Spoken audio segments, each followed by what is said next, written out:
Histoire. Le vaisseau fantôme. Autrefois, un navire chargé de plaisanciers naviguait du nord de la Chine vers Shanghai. Des vents violents et un temps orageux l'avaient retardé, et il était encore à une semaine du port lorsqu'une grande peste éclata à bord. Ce fléau était de la pire espèce. Il a attaqué les passagers et les marins jusqu'à ce qu'il en reste si peu pour faire naviguer le navire qu'il semblait qu'il allait bientôt être livré à la merci des vents et des vagues. De tous côtés gisaient des morts, et les gémissements des mourants étaient des plus terribles à entendre. De cette grande compagnie de voyageurs, un seul, un petit garçon nommé Yingluo, s'était échappé. Enfin, les quelques marins qui avaient fait de gros efforts pour sauver leur navire furent obligés de se coucher sur le pont, en proie à une terrible maladie, et bientôt eux aussi moururent. Yingluo se retrouvait désormais seul sur la mer. Pour une raison quelconque, il ne savait pas pourquoi, les dieux ou les fées de la mer l'avaient épargné, mais alors qu'il regardait avec terreur les amis et les proches décédés, il souhaitait presque pouvoir les rejoindre. Les voiles battaient comme de grandes ailes brisées, tandis que les vagues géantes s'élançaient plus haut au-dessus du pont, emportant de nombreux corps par-dessus bord et mouillant le petit garçon jusqu'à la peau. Frissonnant de froid, il se croyait perdu et priait les dieux, dont sa mère lui avait souvent parlé, de le retirer de ce terrible navire et de le laisser échapper à la maladie mortelle. Alors qu'il priait, il entendit un léger bruit dans les cordages juste au-dessus de sa tête. Levant les yeux, il vit une boule de feu courir le long d'une vergue près du sommet du mât. La vue était si étrange qu'il oublia sa prière et la regarda avec émerveillement, la bouche ouverte. À son grand étonnement, la boule est devenue de plus en plus brillante, puis a soudainement commencé à glisser le long du mât, augmentant constamment sa taille. Le pauvre garçon ne savait que faire ni que penser. Les dieux, en réponse à sa prière, envoyèrent-ils du feu pour brûler le vase? Si c'était le cas, il s'échapperait bientôt. Tout vaudrait mieux que d'être seul sur la mer. La boule de feu se rapprochait de plus en plus. Finalement, lorsqu'il atteignit le pont, à la surprise de Yingluo, quelque chose de très étrange se produisit. Avant qu'il ait eu le temps de s'alarmer, la lumière disparut et un drôle de petit homme se tenait devant lui, scrutant avec anxiété le visage effrayé de l'enfant. « Oui, tu es le garçon que je cherche, dit-il enfin, parlant d'une voix sifflante qui fit presque sourire Yingluo. Vous êtes Yingluo, et vous êtes le seul qui reste de cette misérable compagnie. Dit-il en désignant les corps qui gisaient çà et là sur le pont. Même s'il voyait que le vieil homme ne lui voulait aucun mal, l'enfant ne pouvait rien dire, mais attendait en silence, se demandant ce qui allait se passer ensuite. À ce moment-là, le navire tanguait et tanguait si violemment qu'il semblait à chaque minute qu'il allait se renverser et couler sous les vagues écumantes, pour ne plus jamais se relever. À quelques kilomètres de là, sur la droite, quelques rochers déchiquetés sortaient de l'eau, levant leur tête cruelle comme s'ils attendaient le navire impuissant. Le nouveau venu s'avança lentement vers le mât et frappa 3 fois dessus avec un bâton de fer qui lui servait de canne. Aussitôt les voiles déployées, le navire se redressa et commença à glisser sur la mer si vite que les mouettes furent bientôt laissées loin derrière, tandis que les rochers menaçants sur lesquels le navire avait failli s'écraser semblaient comme des points au loin. « Vous souvenez-vous de moi ? Dit l'étranger en se tournant brusquement et en s'approchant de Yingluo, mais sa voix se perdait dans le sifflement du vent, et le garçon ne savait qu'au mouvement de ses lèvres que le vieil homme parlait. La barbe grise se pencha jusqu'à ce que sa bouche soit à l'oreille de Yingluo. « M'as-tu déjà vu auparavant ?» D'un air perplexe, L'enfant secoua d'abord la tête. Puis, alors qu'il regardait de plus près, il sembla reconnaître quelque chose à propos du visage ridé.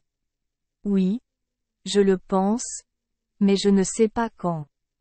D'un coup de bâton, la fée arrêta le souffle du vent, puis dit de nouveau à son petit compagnon, « Il y a 1 an, je traversais ton village.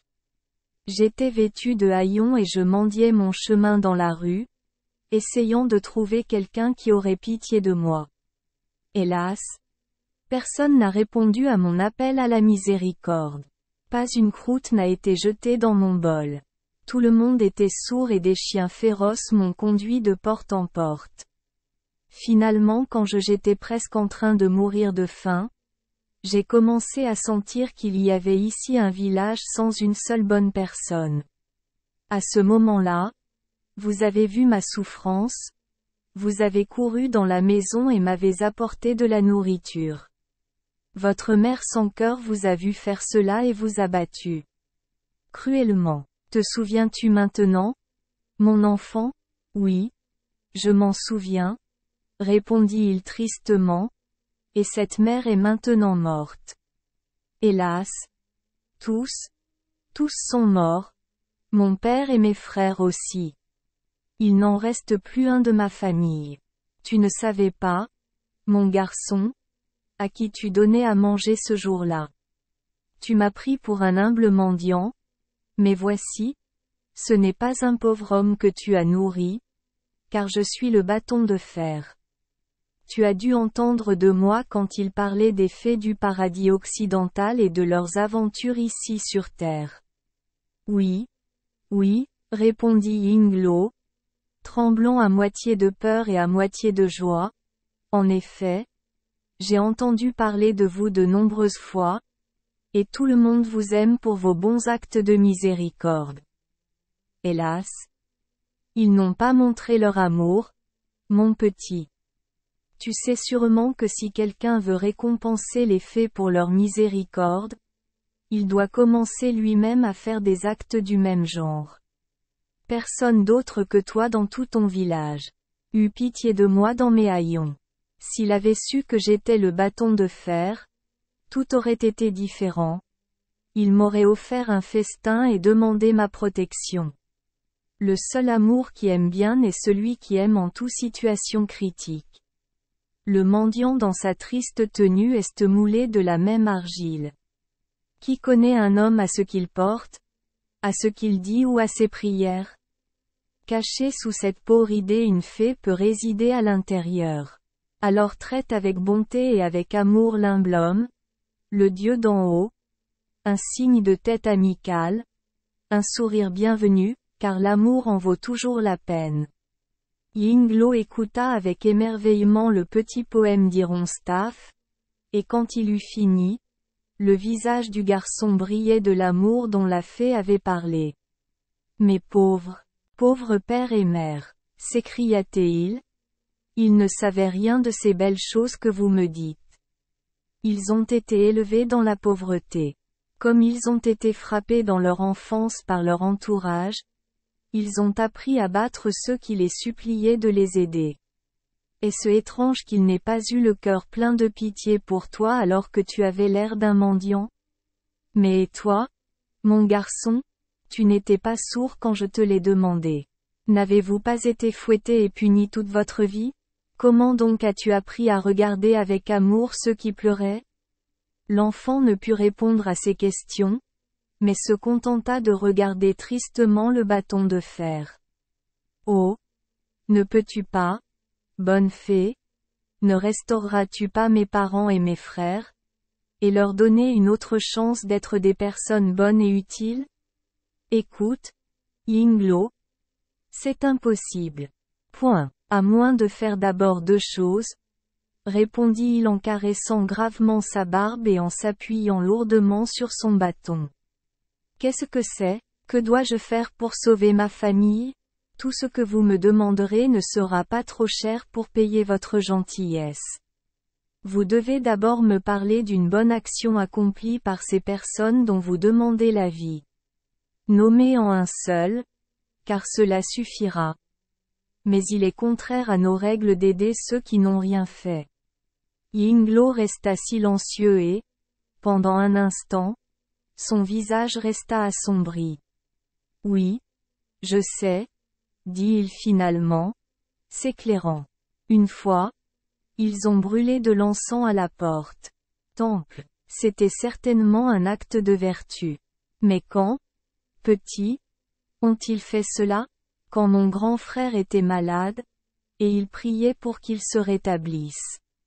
Les médecins n'ont pas pu le sauver avec du jus de navet bouilli ou avec tout autre médicament qu'ils utilisaient. Alors mes parents ont supplié les dieux. Égoïste, égoïste, murmura Ironstaff. Si leur fils aîné n'était pas mourant, ils l'auraient fait. N'a pas dépensé d'argent au temple. Ils essayaient ainsi de lui racheter la santé, car ils s'attendaient à ce qu'il les soutienne dans leur vieillesse. Le visage de Yingluo tomba. Vous avez raison, répondit-il. Ne pensez-vous à rien d'autre? Oui. Oh, oui. L'année dernière, quand l'étranger traversait notre village à cheval et tombait malade devant notre maison, ils l'ont accueilli et soigné. Combien de temps? Demanda sèchement l'autre. Jusqu'à ce qu'il meure le lendemain. Semaine. Et quand il fait de la mule qu'il montait, de son lit et de l'argent dans son sac? Ont-ils essayé de les restituer à son peuple? Non. Ils ont dit qu'ils les garderaient pour payer les ennuis. Le visage de Yingluo devint écarlate. Mais réessaye, mon cher garçon. N'y a-t-il pas un seul petit acte de bonté qui ne soit pas égoïste?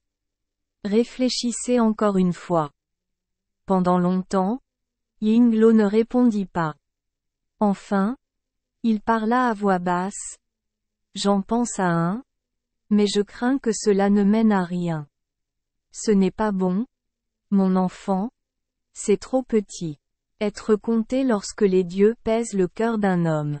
Au printemps dernier, les oiseaux mangeaient dans le jardin de mon père. Ma mère voulait acheter du poison au magasin pour les détruire, mais mon père a dit non, que les petites choses devaient vivre, et pour sa part, il n'était pas favorable à les tuer. Enfin, Yingluo, tu as nommé un véritable acte de miséricorde, et comme il a épargné les petits oiseaux du poison, ainsi sa vie et celle de votre mère et de vos frères seront restaurées de la peste mortelle. Mais rappelez-vous qu'il y a une autre chose qui dépend de vous. Les yeux de Yingluo brillèrent de gratitude. Alors si cela dépend de moi, et que je peux le faire, vous avez ma promesse. Aucun sacrifice ne devrait être trop grand pour qu'un fils le fasse pour ses proches, même si sa vie elle-même est demandée en paiement. Très bien, Yingluo. Ce que j'exige, c'est que vous exécutiez à la lettre mes instructions. Il est maintenant temps pour moi de tenir ma promesse. En disant cela, Ironstaff appela Yingluo pour lui désigner les membres de sa famille et, s'approchant de un à un, du bout de son bâton de fer, il leur toucha le front. En un instant, chacun se leva sans un mot. Regardant autour d'eux et reconnaissant Yingluo, ils reculèrent, effrayés de le voir avec la fée. Lorsque le dernier se fut levé, Ironstaff leur fit signe à tous d'écouter. Ils le firent volontiers, trop terrifiés pour parler, car ils voyaient de tous côtés les signes de la peste qui avait balayé le navire, et ils se rappelèrent l'horrible agonie qu'ils avaient endurée en mourant. Chacun savait qu'il avait été élevé par un pouvoir magique des ténèbres à la lumière. Mes amis, commença la fée, lorsque, il y a moins d'un an, vous m'avez chassé de votre porte, vous ne pensiez pas que bientôt vous auriez vous-même besoin de pitié. Aujourd'hui, vous avez jeté un coup d'œil dans l'horrible pays de Yama. Vous avez vu l'horreur de ses tortures, avez entendu les cris de ses esclaves, et d'ici une autre nuit, vous auriez été transporté devant lui pour être jugé. Quelle puissance est ce qui vous a sauvé de ces griffes? En regardant en arrière à travers vos mauvaises vies, pouvez-vous penser à une raison pour laquelle vous avez mérité ce sauvetage?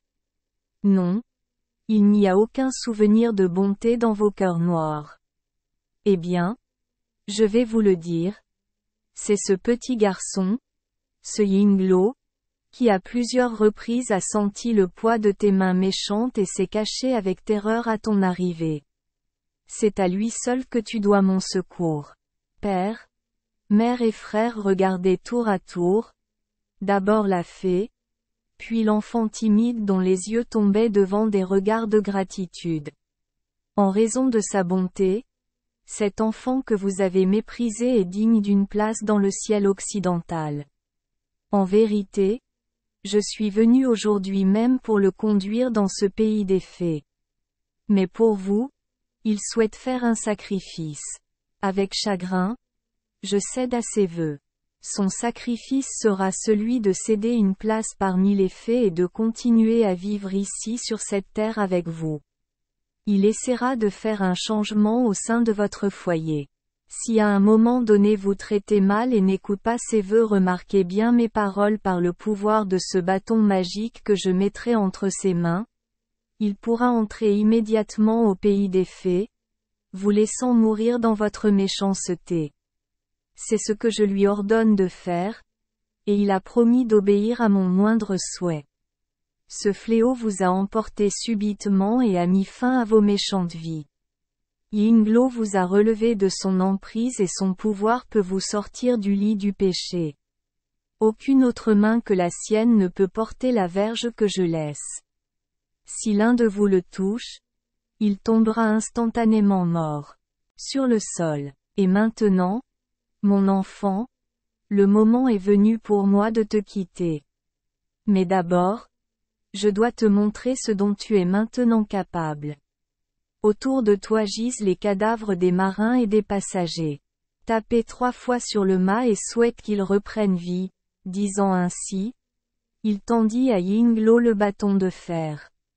Même si le bâton magique était lourd, l'enfant le souleva comme s'il s'agissait d'une baguette magique. Puis, s'avançant vers le mât, il frappa 3 fois comme on lui l'avait ordonné.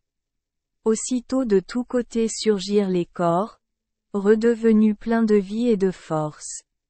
Maintenant, ordonnez au navire de vous ramener à votre port d'attache, car de telles créatures pécheresses ne sont en aucun cas aptes à faire un voyage parmi des étrangers. Elles doivent d'abord revenir et libérer leur maison du péché. Frappant à nouveau sur le mât, l'enfant ordonna au grand navire de reprendre le cap du retour.